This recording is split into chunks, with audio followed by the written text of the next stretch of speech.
our relationships in Romans. Today we're looking at the impact that our relationship with God ought to have on how we deal with other people. See, we cannot separate the two of them. Our verse for the day makes that plain. Romans chapter 13 and verse number 8. The Bible says, "Owe no one anything except to love one another. For he who loves another has fulfilled the law." The love of God and the law of God are one and the same. That's the title for this week's lesson. And what we see here is that it is not possible to separate them. Just like it's impossible to love God, to hug God, and to slap your brother or to despise your sister. You can't do it. To do it is like saying that God's love and His law are existing on two different planes. In fact, the law of God is the expression of who He is. If I care for someone and I write them a letter, and we're separated for a time, and I'm writing them this letter to let them know how I feel, and I've written all these letters, and finally one day we are back together. We're reunited, and there's this huge stack of letters. They present it to me and say, "Look at all these letters that you wrote me." If I were to turn to that person and say, "You know what? All those are illegitimate. That's not me. This is who I really am."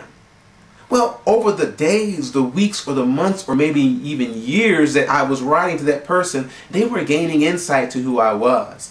And unless I was lying 100% of the time, those letters reflect who I am.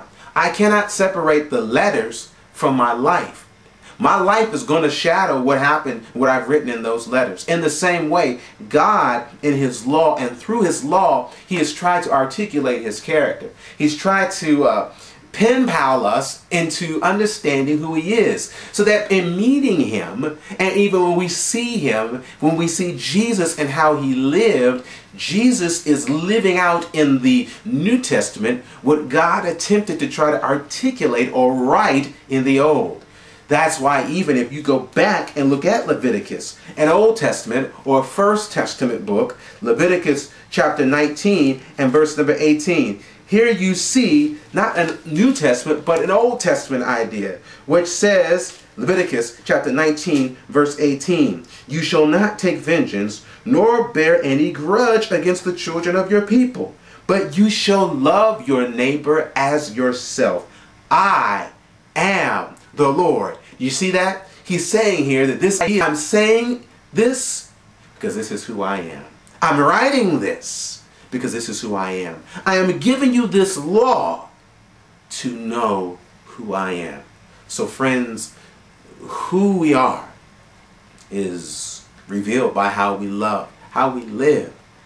So we don't want to be two-faced. We don't want to be duplicitous or hypocritical. Remember, it is impossible to hug Jesus but hate your neighbor. Until next time, please remember that change is good.